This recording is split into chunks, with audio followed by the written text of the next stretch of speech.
में आपका। जी जी जी, आपसे फोन पे भी बात हुई ना मेरी। डॉक्टर साहब मेरी पहली मुलाकात है इनसे, मुझे मुलाकात पहले भी थी। अरे हाँ, चल ठीक है। अभी आप कहाँ निकल रही हैं? मैं आ रही हूँ, जरा एक जगह जा रही हूँ। मतलब ऐसे नहीं जा रही, कोई दल में नहीं जा रही हूँ भाई। जनता पार्टी में शायद अब मेरी उपयोगिता बची नहीं थी। पिछले कुछ समय से मुझे ऐसा महसूस हो रहा था। तो किसी दल में रहकर घर पर बैठना और दल को छोड़कर घर पे बैठने में बहुत अंतर है। तो मैंने दल को छोड़कर घर पर बैठना उचित समझा। कुछ टिकट से के लेकर कोई बात है? कहाँ से नाराजगी आपकी शुरू हुई? नहीं, बहुत बहुत, ये तो बूंद बूंद से घड़ा भरता है। लगातार कुछ समय से ऐसा हो रहा है और वो उसके बहुत से कारण हैं। उन कारणों पर मैं अभी फिलहाल नहीं जाऊंगी और आने वाले समय में आपको वो कारण भी सब पता चलेंगे। और नहीं, फिलहाल वही है कि मुझे ऐसा लगा कि इस दल में अब मेरी उपयोगिता बची नहीं है। भारतीय जनता पार्टी राजनीतिक दल में 32 वर्षों का काम करने के बाद, जबकि मैं मानसिक रूप से, शारीरिक रूप से काम करने में अभी भी सक्षम हूँ, उतना ही परिश्रम कर सकती हूँ, उतनी ही निष्ठा मेरी पार्टी के प्रति थी। तो मुझे ऐसा लग रहा था, तो फिर मैंने इस्तीफा सौंपकर और घर पर बैठकर अपने। करुणा शुक्ला जी केवल भाजपा की महत्वपूर्ण नेत्री नहीं, वो पूरे छत्तीसगढ़ और मैं कहूँगा कि अखिल भारतीय स्तर पर एक बहुत ही जाना पहचाना लोकप्रिय चेहरा है। उनके भाषण लोकसभा में सुने हैं, उनके जो भाषण आम सभा में होते हैं वो भी सुने हैं। और मैं ये कह सकता हूँ कि अटल बिहारी वाजपेयी जी की सगी भतीजी होने के कारण जिस तरह से उन्होंने इस्तीफा दिया है, उसका भाजपा को बहुत बड़ा झटका लगेगा। इतना बड़ा झटका लगेगा कि इस झटके से भारतीय जनता पार्टी और डॉक्टर रमन सिंह जी पूरी तरह से ध्वस्त हो जाएंगे। उनको जिस तरह से पिछले लोकसभा से लेके आज तक मुख्य धारा से अलग रखा गया भारतीय जनता पार्टी की, उससे उनका व्यथित होना बहुत स्वाभाविक है। और उन्होंने वो पार्टी छोड़ी, ये अपने आप में देश की एक बहुत बड़ी और महत्वपूर्ण घटना है। हमेशा से भारतीय जनता पार्टी ने महिलाओं की उपेक्षा की है और ये स्वयं वो लोग। करुणा शुक्ला जी का प्रश्न है, मेरे आदरणीय है, मेरी बहन है, मैं उनसे बात करूंगा।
बाहर काफी नारे भी लगाए। देखिए, ऐसा है कि जब टिकट का बंटवारा होता है तो थोड़ा बहुत कहीं न कहीं विरोध होता है और ये विरोध कोई मानी नहीं रखता। वर्कर हमारे हैं, हमारे बच्चे हैं, सबको समझा बुझा के ठीक किया जाएगा, ऐसा कुछ है नहीं। इतना विरोध तो अक्सर होता ही है जब टिकट बनता है। लेकिन यहाँ पे एक विधानसभा से 4-4 लोग आ रहे हैं, 4-4 प्रत्याशी बन के आ रहे हैं, क्या बताओ? 4-4 लोग। देखिए, अब ये तो मैंने कहा ना, ये तो जब जितने भी इलेक्शन होते हैं आप लोग इसी तरह सवाल करते हैं, इसी तरह विरोध थोड़ा बहुत होता है। तो इसलिए मेरे समझ में इसका कोई वो नहीं है, कोई खास फर्क नहीं उसका पड़ता, क्योंकि वर्कर हमारा है, हम उसको फिर समझा बुझा के ठीक करेंगे। और बाकी तो महान जी और आप लोग जाने कि कैसे क्या हो। यहाँ पे बात चल रही है कि टिकट की खरीद फरोख्त भी हुई है, 1-1 करोड़ रुपए लगे हैं, 50 लाख से। देखिए ये हमेशा चलता है, इसमें कोई भी मैं समझती हूँ कोई इसमें बुनियादी बात है ही नहीं, बेसलेस चीज है बिल्कुल। अच्छा, करुणा शुक्ला जी जो इस्तीफा देते हैं बीजेपी से, इससे जो है बीजेपी को कितना नुकसान होगा? और देखिए मुझे ये मैं नहीं कह सकती, ये आदमी अपने ख्यालात और अपनी पार्टी चुनने के लिए आज़ाद है, जो पार्टी चाहे ले और जिस पार्टी से चाहे इस्तीफा दे दे, इसमें क्या कहा जा सकता है। छत्तीसगढ़ चुनाव अभियान समिति की पहली बैठक हुई। हमारे बीच में माननीय हरिप्रसाद जी है, महंत चरणदास जी है, सुभाष शर्मा जी है और अन्य साथी हैं। पहली बैठक में हम सब लोगों ने भावी रणनीति के बारे में चर्चा की है और जो अभियान समिति के सारे सदस्य उपस्थित थे और उन सारे सदस्यों ने अपने अपने सुझाव दिए। उन सुझावों के आधार पर वाले चुनाव में, जो चुनाव बहुत नजदीक है, उस पर हम सारे विचार करके उस पर कार्रवाई करेंगे। जहां तक घोषणा पत्र का सवाल है, 1 तारीख को 1 नवंबर को रायपुर में, उसके बाद बिलासपुर में, अंबिकापुर में, राजनांदगांव में और कहाँ पर जगदलपुर, कोरबा, इन सभी स्थानों में हमारे जो कांग्रेस के वरिष्ठ नेता हैं वो घोषणा पत्र को जारी करेंगे और घोषणा पत्र में हमने जो कुछ कहा है उसे हम पूरी तौर पर पूरा करने के लिए वचनबद्ध रहेंगे। अब हमारे जितने माननीय सदस्य उपस्थित थे उन सबको इस बात का निर्देश दिया गया कि वो जिस जिस जिले के हैं वो अपने जिलों में जाकर अभियान के मामले में स्थानीय तौर पर अपनी बातों को रखें। और मुझे विश्वास है कि बहुत ही अच्छे ढंग से हमारी बैठक संपन्न हुई। हमारे सारे वरिष्ठ नेता, जिसमें मोहसिना किदवई जी भी थी, रविंद्र चौबे जी भी थे, श्री अजीत जोगी जी भी थे, हरिप्रसाद जी, महंत चरणदास जी और भी सारे जितने भी वरिष्ठ नेता थे वे सारे के सारे उपस्थित थे और सबने एक स्वर में इस बात को कहा कि छत्तीसगढ़ में हमें अपनी सरकार को बनाना है और हम सब एकजुट होकर काम करेंगे।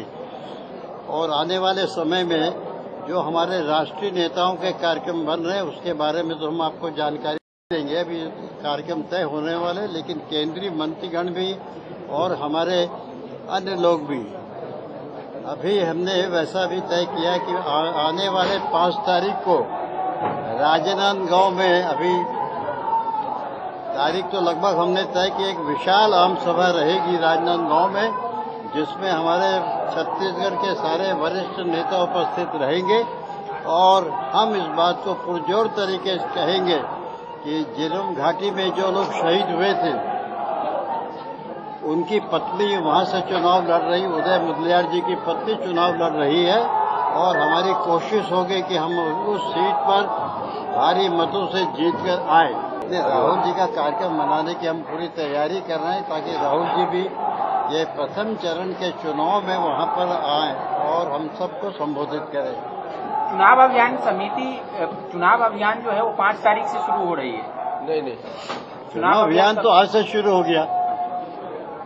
आज से ही चुनाव अभियान शुरू हो चुका है और हमारे जितने अभियान समिति के माननीय सदस्य हैं उन सबसे कहा गया है कि वे अपने जिलों में ले जाकर जो हमारे टॉकिंग पॉइंट्स हैं, जो हमारी उपलब्धियां केंद्र सरकार की रही है, उन सारी उपलब्धियों को लोगों के बीच में पहुंचाएं और जो भारतीय जनता पार्टी की सरकार की नाकामियां हैं, जिस प्रकार 10 साल के अंदर में छत्तीसगढ़ को विकास के रास्ते से काफी पीछे कर दिया। आगे जाना था हमको। छत्तीसगढ़ में विकास की बहुत अधिक संभावनाएं है, लेकिन छत्तीसगढ़ का विकास नहीं हो पाया और कानून और व्यवस्था की स्थिति जिस प्रकार की है मुझे कहने की आवश्यकता नहीं है। केवल झीरम घाटी की घटना में भी हमारे कितने लोग शहीद हुए उन सबको तो हम सब जानते हैं। लेकिन कानून व्यवस्था की स्थिति, भ्रष्टाचार का मामला, अनेक मुद्दे हैं, वो हमारे जो अभियान समिति के लोग हैं वो लोगों तक पहुंचाएंगे। लेकिन